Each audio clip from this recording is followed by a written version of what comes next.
Hello. Welcome back. Welcome in. Welcome to you. We've got just a delightful day planned for you. 30 minutes of pure love, entertainment, and sales just coming at you. So if this is your first time, welcome to the Daily Show by Sell Better. We are here every single day, except the rest of this week because we're on holiday for the rest of the week, but we'll be back on Monday. You can check out our schedule at sellbetter.xyz to check out all of our shows. Before we dive in, huge shout out to our partners, JB Sales, Vidyard, and Zoom Info. We are going to drop in the chat here. Zoom Info has a download that you can get. It's 3 lead to meeting plays that you can take and borrow and rework your own way. So we are going to stick that in the chat here for you. While you're in the chat, could you go ahead and change your settings from hosts and panelists at the bottom there in that little blue box in your chat? Click everyone so we can all see all of your fabulous remarks. And we're here today to talk about cold call openers. How are we booking more meetings? Is there anyone in here who doesn't want to book more meetings? Jack, Not me. Zach? I like I hope booking not. meetings. Yeah, I Are you love here them. for Can't get enough. more meetings, right? More meetings. Yeah. The more, the merrier, as we say in the sunny side of England. That's only in England we say that though. More meetings, the merrier. We have Jack and Zach back again. I should have prepared a rhyme for this because that would have been great. They are from We Have a Meeting. They are going to share their top 5 cold call openers, give us a little bit of information and background on those. But while we are talking about what's going to happen today, I would love to see who's in the room. Do you guys want to see who's in the room? Yeah. I'd love nothing big time. more. I want to know the exact location of everyone. Oh, okay. We're going to get really specific. Put your exact location in the chat. Your coordinates, right? If you're sat in a Starbucks, send over your Wow. your People are exact telling you. location. You can say anything in it. 8th Avenue. People are telling you Shoreditch exactly where they are. Dublin, Ireland. Wow. I was actually love wanting to it. be Oh, Open dear. the blinds, Zach. Someone Yeah, just put open the blinds, Zach. There's people outside your house. So today we're going to talk about embracing the human element when we're cold calling. We're going to get these guys' top 5 cold call openers, a little bit of information behind it, and then just a little bit of insight into what takes it over, like what puts you over the edge there in terms of cold calling. Guys, welcome back. Thank you. It's so good to be here. Thank you for having us again. I thought after last time we do that thing sometimes where we don't get invited back places. I thought I we flipped a ruined it. coin. I was like, you know what? It's time. It's time to come back. I missed you guys. Well, we miss you too. Anytime you call, we'll come running. That's the way it works from now on, Leslie. I know. More the merrier, right? Okay, The more let's the see who's merrier. in the room. We've got a lot of SDRs, VDRs, a lot of AEs, all sorts of fantastic leadership on the call. Thanks for being here, everyone. We'll share the results. Oh, can you see that? There we go. Yeah. Wow. So think about that as we're diving in. When we were chatting beforehand, this is something that's come up in my conversation with you guys over and over again. When we're thinking about cold calling, this being who we are and showing up as human, talk to me a little bit, just like mindset before we head into some of your top cold call openers. Sure. So the one thing to remember with cold call openers is there is no one opener that is guaranteed to get success. Okay, we're just going to share with you a couple of ideas today that we know work, and you might have success with them. You've got to find what works for you as well. One of the big things is tonality, how you actually sound, how it comes across. Tonality is a huge part when it comes to cold call openers. But a lot of the time, people are scared of cold calling because they're scared of rejection. So when they worry too much about what they're going to say, and they're worrying about what might happen and the outcome, and they're attached to the outcome. If you can see there, it is in flip reverse mode, so I'll read it backwards for you. But I have a little sign on my wall that says memento mori. For anybody that might speak Latin in the room, Zach, what does memento mori mean? It means remember you must die. Remember, you must die. So the one thing to remember, if you are cold calling, so many people think about cold calling and they're going to pick up the phone and speak to CEOs, managing directors, founders, owners, VPs. The one thing that you have to remember is nobody in the whole of history has ever died from cold calling. So remember that. As of yet, unless it's happened at 12:03 in America or 5:03, nobody so far, touch wood, somewhere has died from cold calling. So get the mindset right first. Once the mindset and the tonality is there, we can start thinking about what are going to be some of your best friends when it comes to cold call openers. Zach Thompson? Like ridding ourselves of fear. Yeah, Zach, chime in. That was beautiful. That was beautiful. Can I say that? I mean, I don't like him, trust him, respect him in any way, but my God, he knows how to speak. What I would say as well, when we jump into these, something to be aware of is these are not only data backed, but they're also backed by psychology as well. So you have to imagine human beings are incredibly flawed. We come with all this baked in ancestral wiring, and the main function of your brain is to protect you from risk and keep you safe. And when you pick up the phone to a stranger and that stranger answers the phone, it's no different than approaching a stranger in the street. So on your way to your car after work, if someone just approaches you in the street, you'll notice your brain quickly goes into who is it? What's it about? What are they trying to do? What do they want? Where's my phone? Where's my wallet? Oh my God. Your brain's quickly going for a cycle of assessing risk. So keep that in mind when we break into these, because that's exactly what's happening here. Have you seen the movie Elf with Will Ferrell? Yeah. Okay. I watched it this morning, Leslie. Okay, good. It's on repeat here too. I always picture salespeople like Will when he sees Buddy. I mean, we're not on a first name basis. When Buddy like sees the raccoon in the forest and he's like, somebody needs a hug, and like the raccoon attacks him. Yeah. That's what the picture is going through my mind. It's like thinking about protecting ourselves, like those people who are answering on the other side of the phone. They're there to like block you. They're the raccoon coming towards your Buddy the Elf hug for the raccoon. Exactly. Wow. My analogies are just as good as that's a sneak peek of what Jack's got coming for us, you guys. Wow. We spoke about analogies. That was lovely. Let's dive in. Let's see your first cold call opener. Let us know what we're looking at here. Jack, you want to take this one or do you want me to? You can take it. You go first. Okay. Wow. Very generous Age young man. before beauty. Okay. So you get a cold call. You get the typical cold call, right? It's, hi, it's ABC company here. How are you today? Straight away, the brain goes to, oh my God, this is a cold call. The back goes up. What do they want? They're trying to sell me something. I can feel the hand coming through the phone trying to steal my wallet already. But instead, the thing that's going to disarm that ancestral brain that I was talking about, that bit that's looking for, is there risk here? Is there danger? The best things and the best ways that we can disarm that are honesty, humor, and the room to say no. So with a lot of these openers, what we're trying to do is combine all those things. So rather than someone sat there thinking, oh my God, this is going to be a cold call, why don't we just tell them that up front? So look, Jack, I'll be completely honest. It's actually a cold call. So would you like to hang up immediately or let me have 30 seconds? Completely up to you. There's a lot of intrigue there on the receiving end of that. A cold call about what? It could be anything. Somebody said Tony's great. It's a great tone, Zach. It's a really, really good tone. Yeah. I'm thinking about changing my name to Tony. Sorry. But yes, great opener. And we're going for data backed. That is probably what we do is we work in a variety of different clients, different industries, different sectors. This is probably used on 70% plus. And it has had the most success when cold calling. It is tried and tested.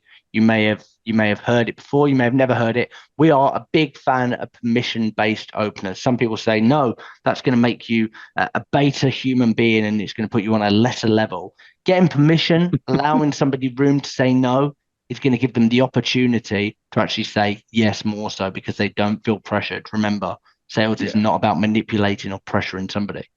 And I know that the premise of this was data backed. So for anyone who doesn't know, we run a sales agency. So we do sales for lots and lots of other companies in lots and lots of different sectors, targeting lots and lots of different job roles. This opener works if you're looking at big blue chip company CEOs and you're ringing on the mobile and you're shaking your hand thinking, oh my God, I'm trying to speak to someone so much more important than me. This cuts straight through. And it also works with scrappy startup finance director who's not got much time in the day because you're just getting straight to the point. So in terms of data backed, we've used it everywhere. It gets used on, as Jack said, 70, 80% of the calls. Does anyone ever hang up? They always hang up, but they ring straight back and say, I'm so sorry. Here's my card details, big boy. And it's easier with the rejection, isn't it? If I say to Zach, listen, you can reject me or not reject me. It's up to you. Well, if he says, yeah, I want to reject you, I can't really be that emotionally attached to that because I've given him a choice. If you've got somebody said there, do you skip asking how they're doing with this approach? We've got 5 coming up. I don't want to spoil the surprise, but how are you isn't on any of those 5 because typically we find if I was to ring somebody up and I said, Zach, how are you today? What could you possibly say? What do you want? Well, he could say, what do you want? Yeah, exactly. I could say, my cat's just been run over. And then I'd say, oh, well, I'm calling from ABC Limited because we've got one hell of a deal on for you at the moment. So how are you is never something that I would advocate. For me, it's about the prospect, their world, getting to the point, and allowing that humor, honesty, and allowing them room to say no, as we discussed. I really like when you guys talk about leaving them room to say no. It's almost rewiring not only the expectation of the person on the other side of the phone, but also for us as the seller, right? It's resetting my brain expectations. I'm okay with a no. I'm giving them that option. So it's good for me and it's good for them. And we'll be okay either way. 1,000,000%. Leslie, I couldn't have said it better myself. You did a great job saying it. Okay. I want to hear really quick before we keep going on. I'm curious if everyone in the audience here, make sure that you're switching your chat to everyone in that little blue box at the end, at the bottom, because Jack and Zach can't see all of the wonderful comments coming through. So make sure you flip it to everyone. I'm curious if everyone in the room here, are you using the same cold call openers? Are you switching it up? Are you A/B testing because you're a scientist? Are you not really paying attention? That's why maybe you're here to get some ideas. Let us know. While we're running that, will you guys grace us with number 2 on your list? Fancy another one? Okay. If I told you this was a sales call, would you tell me you hate salespeople? Okay. We're going down the humor, the honesty route. And when we go down, somebody's put erg to that one. I don't know if that was if that's a normal. You might be saying you are great. Oh, right. Okay. Don't make negative assumptions. If I told you this was a sales call, would you tell me you hate salespeople? People will typically have one of 2 choices. No, I wouldn't say that. And then you've got a bit more permission and you can lead in and kind of that's your permission to go forward. If they say, yeah, I probably would, well, then you're probably in a great opportunity to have a bit of back and forth, crack some jokes, build some rapport in that sense. And if they say, yeah, I would. I get calls like this all the time. God, that sounds so frustrating. And then you can take it down another path of unpacking how you can sound different to the 99% of cold calls and salespeople that they've already heard from that week or that month. Okay, putting you on the spot a little bit, but if they say, yeah, I'm like, I don't love salespeople, what's like a go-to one-liner we could use? Should we play it out? Yeah. Let's do it. I'll Jack, you can be the salesperson if you like. You bloody salesperson. Hi, is that Zach? Yeah, speaking. Zach, if I said this was a sales call, would you tell me that you hate salespeople? Yeah, I would. I get a lot of calls like this. Oh, why does everybody always say that? Because salespeople are ringing me at the worst possible times. They're desperate. They're sharks. They don't care about me. And they've stolen my shoes. God, that sounds pretty awful, Zach. Yeah, it's pretty frustrating. What were you selling anyway? Well, listen, if I can run through and I don't sound needy, desperate, and I don't steal your shoes, is there any reason why I couldn't run through this? And if by the end it's not relevant, I'll leave it there. Is that fair? Yeah. Okay. Okay. Let's quickly. Quickly. That's how we'd probably take it down. That's one of the routes that you can take it down. But you want to unpack it a little bit more. Why does somebody hate salespeople? But it's an opportunity to find out a little bit more, not the shoes. It's like the same way you would run in discovery. You're going to ask more clarifying questions. Beautiful. Loved it. The other thing to note on that one is strategic placement of words. What words do people not want to be associated with? Hate is quite a strong one. So when people say hate, and if you're a parent, you know, if hate gets used in your house, like, I don't hate anything. You shouldn't say you hate anything. Like, you're wired into have like quite a strong reaction to that. So really, if I said to you, do you hate me? No, like, I don't know. It's like you get that straight away, that upfrontness to it. And you'll notice again, room to say no, negative assumption in there. And there's going to be permission in there, because people will naturally, if they let you in, say, well, no, I don't hate salespeople, depends what you're selling, or I get lots of these, depends what you're selling, or what's it about? There'll be some form of, here's a question back to you, so that's my permission and my foot through the door. I have to bring up Greg's question. It was up a little bit in the chat. He said, if you're calling into sales leaders, would you use this one? Yeah, always, because what are they going to say in response to that? There's only a few responses you always be prepared for. I'm ringing into sales leaders. They'll say, well, no, I'm a salesperson myself, so why would I hate salespeople? Oh, no, we're kindred spirits. We're comrades on the front line, muddying our boots in the trenches. And then you'll probably get the odd character that says, no, actually, I don't take sales calls, while he looks upon his army of SDRs cold calling the whole of the United States / England. But hey, there's nothing you can do about it. Yeah. Becky Barrett says she's too nice to cold calls. Now she's in sales. Becky, if you want to leave your number in the chat, I'll be sure to pop you a little call after this. There you go. You're getting, everyone's looking at Becky online now, seeing if they can sell to her. Oh, she's too nice. And she's got budget. That's right. We're just going to assume that. Number 3. Shall I take this one? Please. Okay, so this one was born out of, there are certain topics and certain things that we sell that are naturally, they get people's back up a bit. They get a lot of calls about it. It's naturally going to irritate them. Stop myself swearing then, Leslie. So what we do is instead we just hit them up front. So I don't know if it's the same across the globe, but in the UK, people hate recruiters quite a lot. So recruitment calls are one that typically gets people's backup. So, Jack, if I told you this was a call about recruitment, would a little part of you die inside? Maybe. Okay. Why do you say maybe? I get a lot of annoying calls from recruiters. They're quite needy. Yeah, everyone's telling me that. I'm guessing your number's shown up on a list of the top open-minded, handsome business owners in Manchester who might be open to a chat with a recruiter or something. I'm guessing it has, because I am handsome. Very good. But when we lead with the topic, it tends to be that there's a response similar to the last opener, where it's going to go one of two ways. People are going to say, if I don't just call about X, would a little part of you die inside? Yeah, I get a lot of calls like this. Or they're going to appreciate the honesty and say, well, no, I'll hear you out. I get a lot of emails about this, but maybe no one brave enough to pick up the phone. But with all of these things, there's some creativity. Sales skills and sales techniques arrive into the world the same way we do. Vulnerable and in need of nourishment. So you'll only learn how to do these if you throw yourself in the firing line. So when you do these techniques, you have to be aware that the responses could go anywhere, and your job as a salesperson should be able to roll with the punches. So I'm going to give that out there. I'm going to say, there's a little part you're going to die inside. He's going to say, yes, no, maybe. I get 1,000 calls like this. You need to be prepared for every eventuality.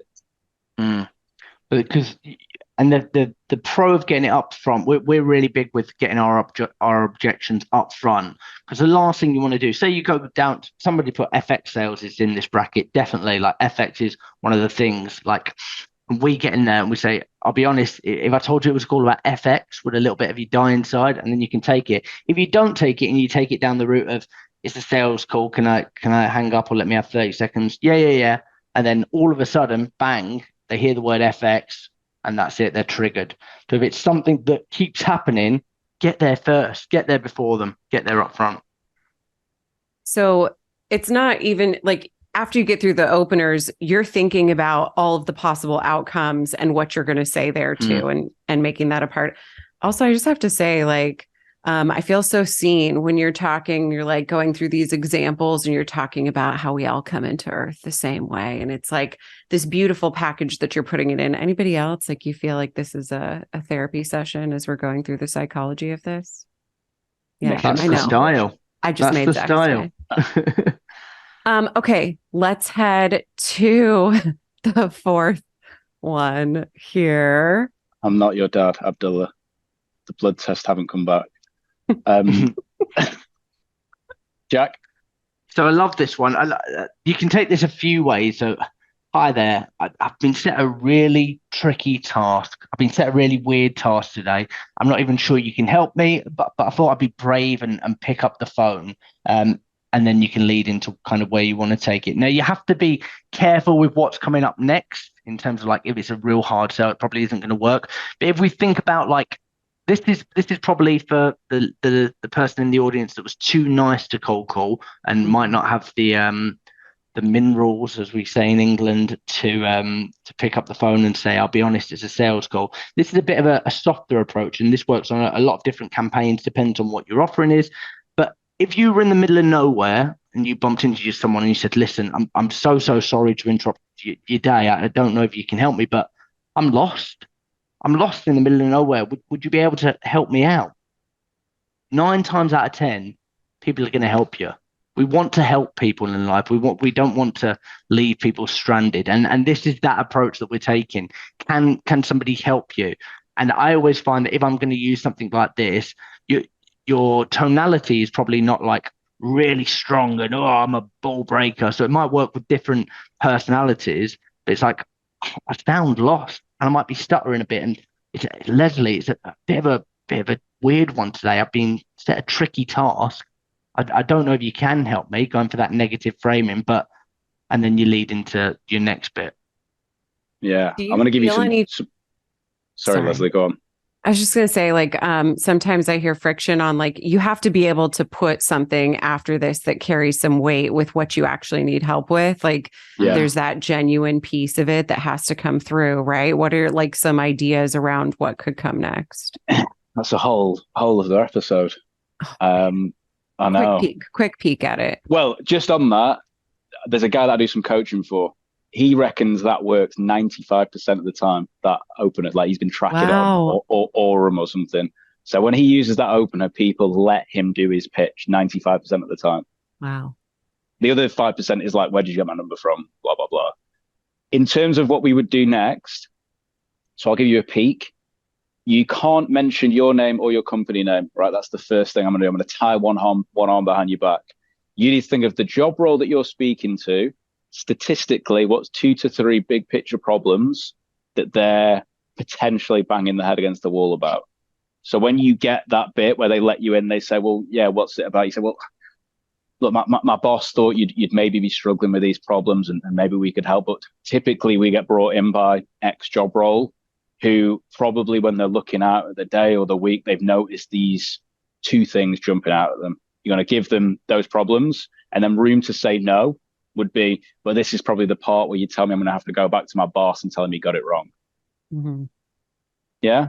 So it maintains the same pattern throughout, but that's a little bit behind the scenes, Leslie. We didn't agree on that, and I will be involving you after this. Yep. It's a nice little sneak peek. Okay. Short show. Let's get to number 5 here. Just a reminder, you can take a screenshot. You will also be getting the recording so you can go back through. But let us know. Jack, Zach, what do you guys think? Number 5 here. Okay, this is good we sometimes work with businesses who they give us just a dream list. So they don't tell us, I want to speak to marketing directors. They give us 5, 10, 50 companies. That's it. I only want to work with those companies. So this would be, Jack, bit of a weird one. if I told you you were on a list of companies that we've always wanted to work with, how would I start that process? Now, Jack's going to say, who are you? Go on, Jack, let's play it out.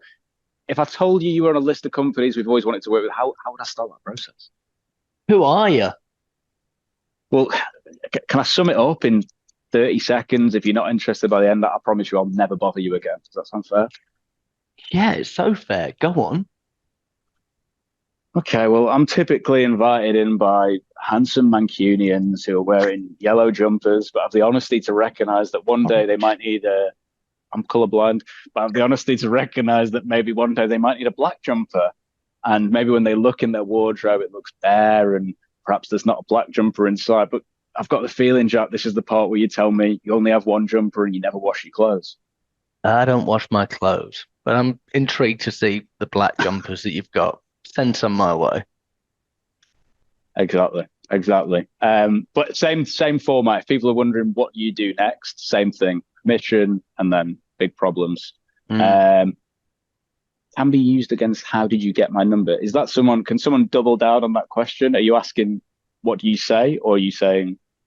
So if you cold call into someone and they're like, how'd you get my number? Could you use that as a good response? Yeah, exactly. We've got responses to that as well. One that we like is, if I told you you were on a list of the most ambitious CEOs and you came in at number 3, what would you tell me? And normally they laugh and say, why am I not number 2 or why am I not number 1? I don't know. You've got to work harder. Yeah. You're just like begging them to take the bait on that one and say that they're like, where's the list? Show me. Got my fishing rod out at all times. Okay, we got a couple minutes. If anyone has questions, you can pop them in the Q&A section. We'll try to get to a couple. But I do want to talk about this concept of when someone says like, well, what are you selling? Who is this? What's this about? You want to chat us through this one, Jack?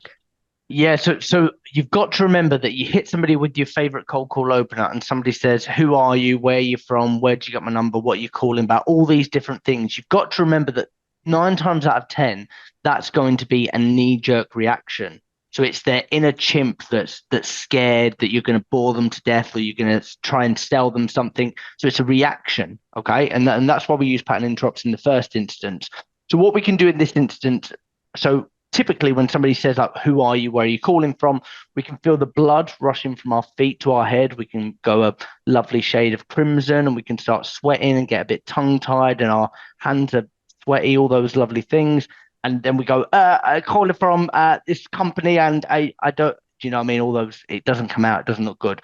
So having something that we call the ledge that's ready to just lay down like an Uno card and say, look, great question. Can I run through in 30 seconds? And if by the end it's not relevant, we'll just leave it there. Is that fair?